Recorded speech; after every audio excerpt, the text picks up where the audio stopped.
when I was a young boy, I would do impressions of my favorite television stars and teachers. Like, when I was 14, I watched a lot of Get Smart. I would walk around saying, "Would you believe I'm Maxwell Smolich in 86 of Control?" Or Gomer Pyle. Hey there, Sergeant Carter. And I watched The Twilight Zone a lot.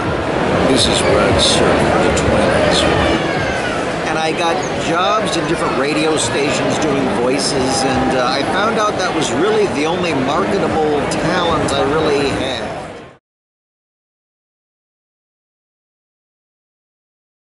I heard that Disney was looking for a Rod Serling voice for a new Twilight Zone ride for Walt Disney World, and I thought, wow, I'm sort of in that range. So I went down to audition, and it's very hard to get these jobs out here in LA. It's extremely competitive.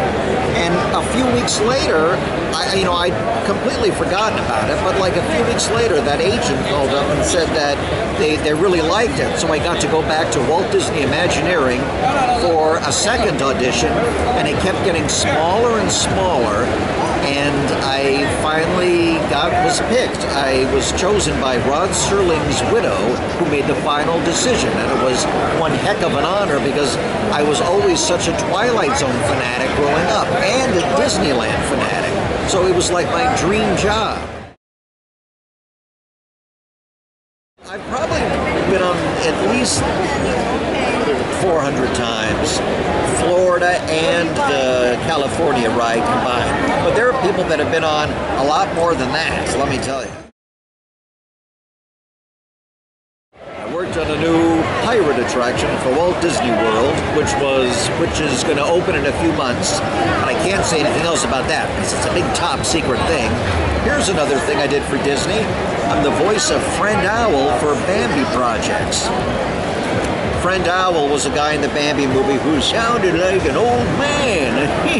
Bambi, my.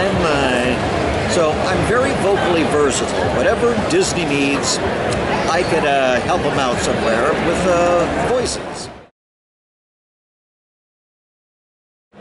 It's amazing. I sometimes can't even believe that happened to me.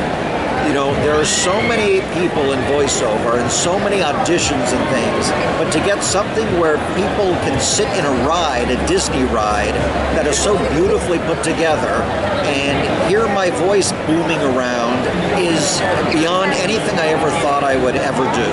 And I love it. I love going on the ride and hearing myself. It's very exciting because the ride's about 3 minutes long and it takes people's minds off all their problems and they're laughing and screaming, and that feels like one heck of an honor.